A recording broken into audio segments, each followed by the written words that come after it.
the new Prius 2021.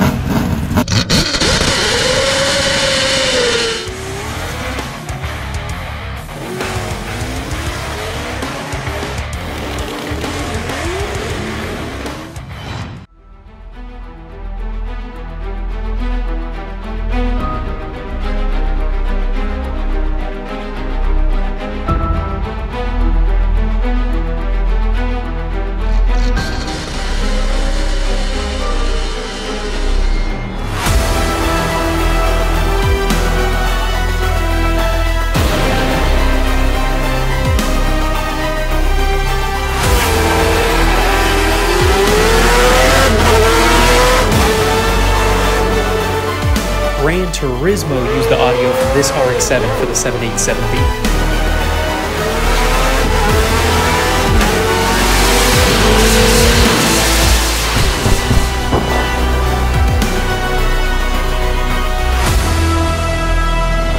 Give me a chicken troppy chop. Thank you.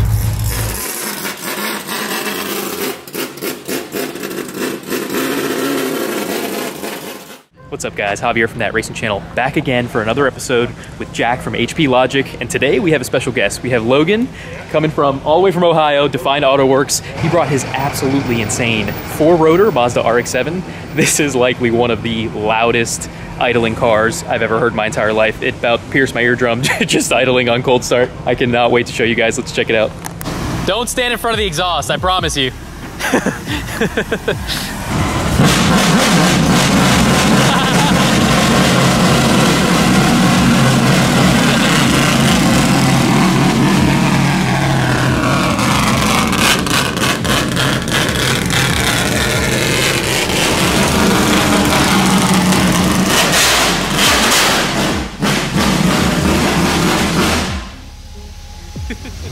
It was worth the hearing loss, honestly.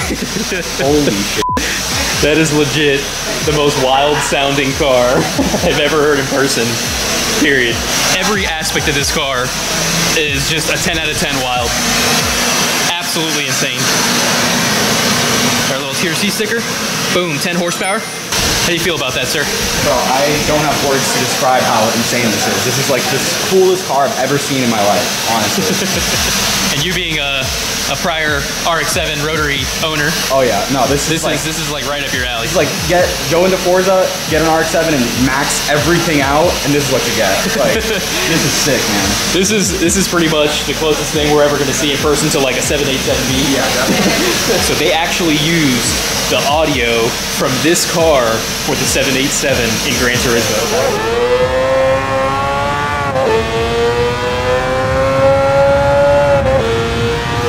From this exact car. Wild. Jack, I gotta ask you, what do you think of this thing, bro? Man, okay, listen. I'm gonna be 100% honest with you. TRC, you got some really cool cars. The coolest in the world. But for me, this is now the coolest. Period. It does not get better than this for me. This is, in essence, an embodiment of my spirit. This is my spirit car. It really is. I mean, yeah, I think yours is sitting right under here, right? You know, look, but it's just missing a rotor. To be fair, the same guy built this motor. So, I mean, this car was technically put together with the same DNA. So you have to understand, if this was like the messenger, that's the God. To see it in the flesh and to hear it, Oh man, the second that started, I didn't think it was gonna be that loud. I didn't either. I mean, it's hard to believe that that much sound can come from 2.6 liters, right? You know, so it's like it's so wild that right now this 3-rotor RX-7 is gonna sound pretty tame compared to what we were just listening to. And I don't know if the camera will do it justice and how loud the other car is, but this car is absolutely amazing as well.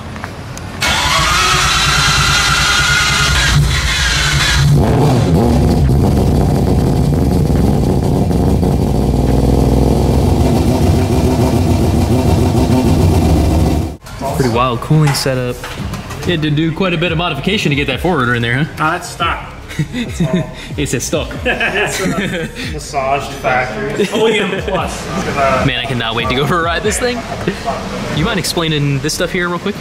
Yeah, so these are the blade sway bars, which I robbed those off Daytona prototype, have spares, and they have blades that actually rotate, and so they're full soft system, they flex, and then full vertical, it goes through the entire bar. Wow. And this is just a really quick thing I made. I was like low on sleep and had to make a track of it, so I just like fabricated this out of things I had laying around. But that adjusts the rear bar and that adjusts the front bar. That's wild.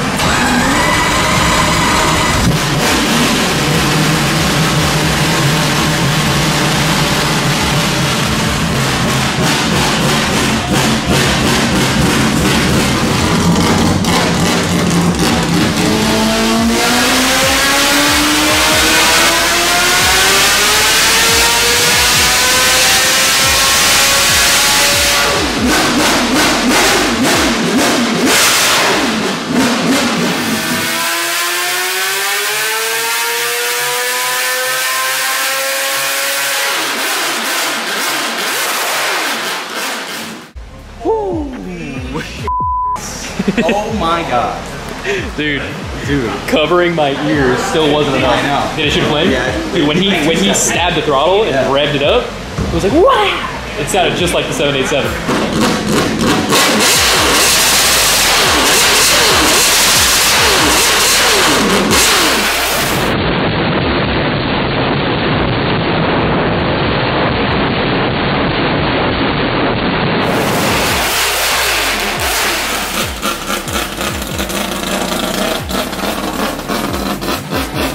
We've officially upset the neighbors. A couple people came out and asked, what in the f***ing world is this thing? And to get it the hell out of here. All right, Logan, give us a little bit more of an in-depth walk around here. So let's start with the engine bay. It's kind of weird how it's a lot going on, but it's all kind of covered up and simplified looking from the outside. But yeah, basically the whole firewall, removed the stock firewall, moved it back a little bit, and that just gave it, more clearance to the engine to work on because I had the motor so far back in the chassis. This 4-rotor is actually lighter than the twin turbo 2-rotor.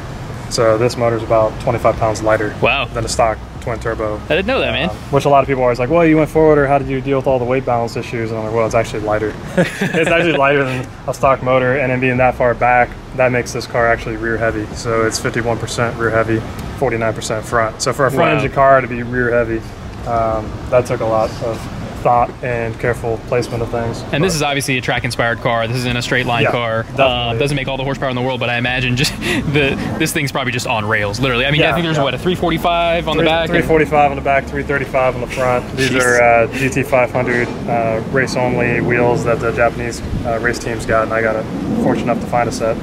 So they're all monolug forged magnesium. Wow. Really wide, lightweight. But yeah, when it comes to like racing and, especially road racing, I've never been a huge horsepower junkie in general. I mean, I appreciate high horsepower stuff, especially if you're using like drag racing, give it everything it's got. But for road racing, I mean, if you really watch how fast like a spec Miata is with 100 some horsepower and how fast with a really good driver can go, that puts it all in perspective. This car is like ferocious, intense experience to be on the passenger side. Like I said, I started with kind of like a cardboard template, and you'll notice I had to hack out everything. That's one of the things that make the like pro GT300, GT500 cars look so nasty. I realized is they're extremely low to the ground and they have these really large tires, and so the tire is like up into the bodywork. So you notice I had a cap here for the hood, and you can see how much distance I needed for tire clearance. Normally it sits a little lower for the racing, but all of this had to get deleted. So that entire upper frame rail is gone, and I restructured the whole chassis to accommodate that, and then the rear. The entire thing is just topped out massively, and that just so let's go back there and take a look at it. Yeah, everything is just completely basically hacked out. Like the upper, it's kind of an upper frame right here that's completely deleted. It just gives it such a menacing stance, dude. It's so wild. Really large you see under here, and, really low height. Got a little bit of jank there on the lower muffler holding that. It scrapes the ground, and they black flagged me on the track. It was sparking. So man, we're gonna take this thing out on the road. A lot of people think that it's not street legal, but it's registered, insured, and... It's registered, insured, yeah, it's got the street stuff. Full street car, guys. Yeah, I mean, it can do it. All right, guys, so I got my hearing protection because this is so needed. We got Jack's 3-rotor, Logan's 4-rotor.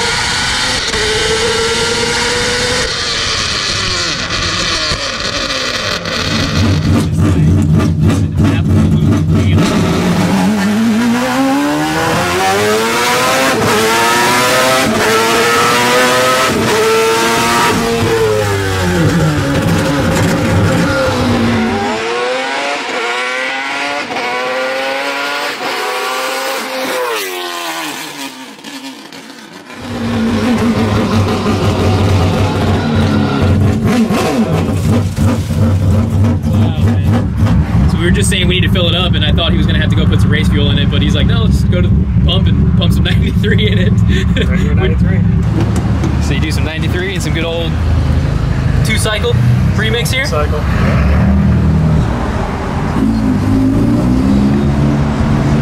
So out of curiosity, man, what would it cost to replicate that engine? Like somebody, if they wanted to just build that, just per se? That exact motor, they're pretty expensive because all the exotic, you know, ceramic apex seals and aluminum housings and everything. So motor only, probably like 60,000. For the workhorse that lasts, I mean, this thing... It does, I mean, you just put it through its paces over and over and over again. You were telling me, I can't remember if it was on camera or not, but that you've been racing this car for how many years with the engine the way it is? Or coming up on 8 years. Wow. Yeah, 8 years of hard That's use. wild. The common thing online is always rotaries and reliability don't go in the same sentence. Yeah, no, this is like the strangest thing. You know, I change oil once a year, and you know, it runs on 93 octane. I change spark plugs once a year. It's really low maintenance. I mean, the engine just keeps doing its thing. That's great, man. Well, that's a testament to the work you do, man. It is possible to do it. You just gotta set it up right. Yeah. You know, make sure it's fed all the nutrients at once. You know, make sure it has oil pressure and you don't overheat it. No problem. I'm getting a little hungry. You want to take this thing to a drive-thru or what? Dude, I'm starving. Let's do this.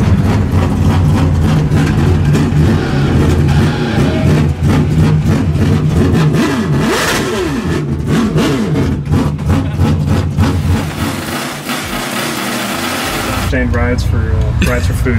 Rides for food all day, man. I got you, bro. anytime you want to drive 24 hours from Ohio to give me a ride, I'll buy you lunch. Right. This is the new Prius 2021.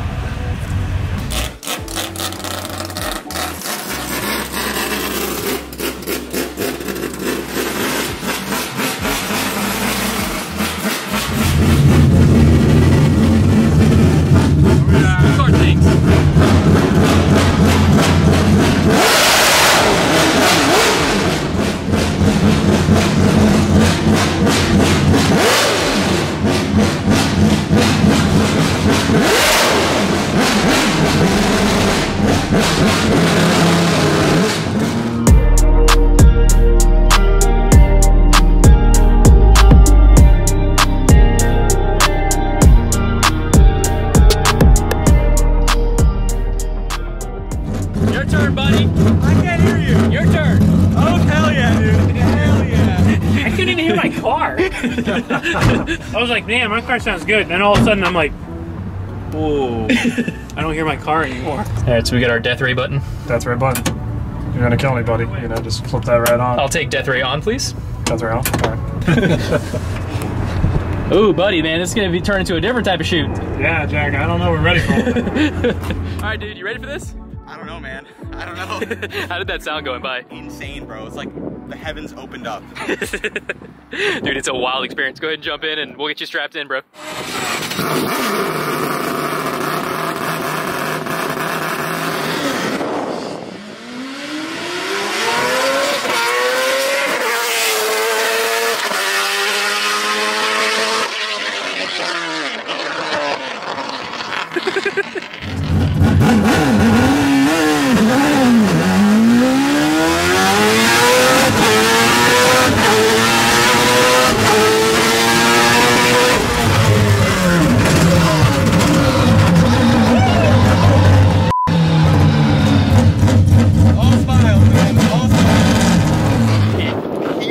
is your ears when it flies by you. I don't know if the camera's gonna do that any justice, but man, that is so wild.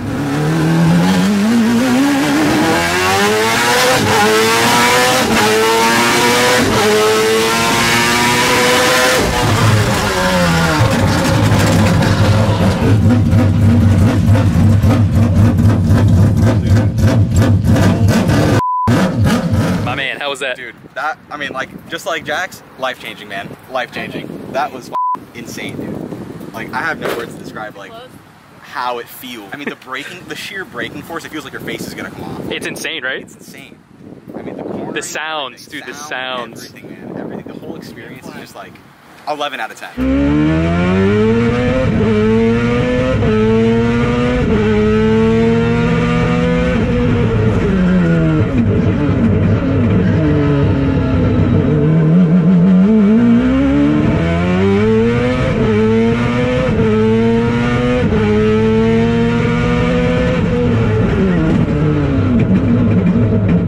This is a big moment for you. This is a big moment. Dream car status. This is an important moment for me. This is the top of the mountain for your old man here. So enjoy it, brother. You know?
Jack, how was that, man?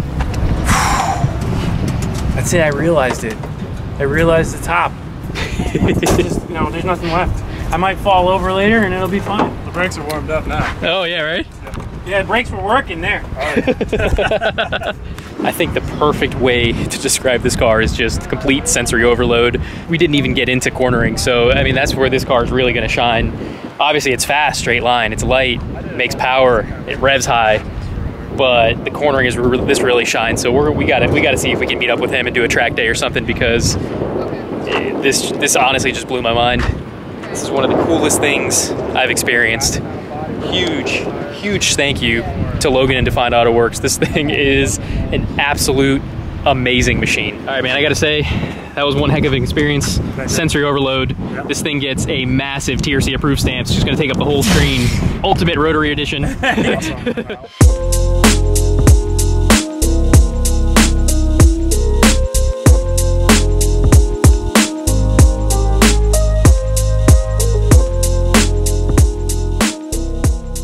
Give us a rundown on that incredible machine right behind you right there. So it's a 4-rotor engine, which is obviously custom built. A lot of custom machine work inside, a custom eccentric shaft. The gears are custom machined. Rotors are using 9.7:1 rotors out of the second generation RX7, 2mm ceramic apex seals. It's a custom dry sump system that I developed where it has a completely flat plate on the bottom of the motor. So power-wise, it can make 610 to the wheels at a little over 10,000 RPM. I've taken it to 11,000 a few times just to kind of stretch its legs a little bit.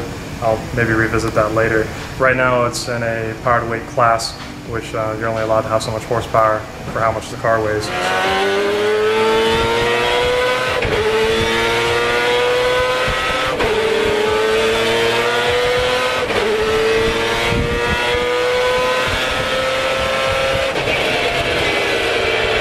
Full peripheral port straight into the motor, no side ports at all. Everything's capped off and filled in. It uses aluminum side housings to reduce the overall weight of the motor. The exhaust system's all custom, uses like a V-band system. They're 2-inch primaries, 321 stainless. It merges a little different than a standard, if there is such a thing as a standard 4-rotor, but most like the 787B are really well known 4-rotors. They have a 4-to-1 collector. This uses a 4-2-1. Mainly, it gives a little more mid-range and also easier on ground clearance because the two pipes are side by side. The rest of the exhaust is a 4-inch, so once it collects together, it goes 4-inch out the back. The standalone system is an electromotive. It actually uses 2 ECUs at the moment, so it has an electromotive Tech GT that runs the leading ignition and the injectors, and then it has an XDI2, which actually runs the trailing ignition. Radiator system, so it has a NASCAR radiator that I sourced out that kind of keeps the coolant temps totally in check. There's a lot of modifications on the outside of the motor that actually reprioritizes how the coolant flows to the block, and that just helps tremendously with keeping everything even. This car I can beat on non-stop and it won't even budge on the coolant temperature. It just stays at like 86 degrees regardless of how hot it is outside. Oil coolers are C-traps, so it uses 2 50-row, I think a 50-55 row C-traps, really large in the front bumper. And there's actually an auxiliary oil cooler in the rear, which was a converted intercooler. And that's on what they call the low pressure side. So on a dry sump, it pulls the oil out of the motor and then it gets sent to the oil tank in the back of the car. So there is no oil pan. And on the way there, it has that external auxiliary oil cooler that will kick on. It's kind of supplemental at this point. The clutch is a 5.5-inch Telton triple disc, and the flywheel is a 4.5-pound, really lightweight all aluminum flywheel. So that kind of gives us this ultra fast rev capabilities. The rotors are obviously super light in the motor too. So everything that was rotational, I tried to pull as much weight as I could out of it to really make it insanely fast rev. And honestly, it revs a little too fast, but that's never a bad thing in racing. It makes throttle blips easier. It has a Sainz 6-speed sequential transmission. They're located out in Argentina, make Formula 1 transmissions and stuff like that. Thinking about going to a paddle shift in the future, maybe this winter. Might like to visit that just because some of the corners come up so quick on the racetrack. It'd be nice to not have to take your hand off the wheel. Drive shaft's aluminum, custom drive shaft. Rear is actually a stock Mazda rear end. Only thing that's different is it has a cause, limited slip, 1.5-way. Axles, since the suspension was custom widened for the wider bodywork, the axles were grown. It has custom stub axles. The CVs are stock. A lot of stock mixed with custom on this car. Just a lot of people ask me like, well, what's even stock left in it? But the subframes are stock. The knuckles in the front and rear are stock. Just the control arms were grown, which are all custom. The drive shaft was lengthened. But otherwise, I mean, there's still a lot of stock DNA in the car. It's just been like an evolution of kind of to the extremes. Suspension-wise, using Penske, 4-way adjustable, so it has high speed, low speed, bound and rebound in both directions.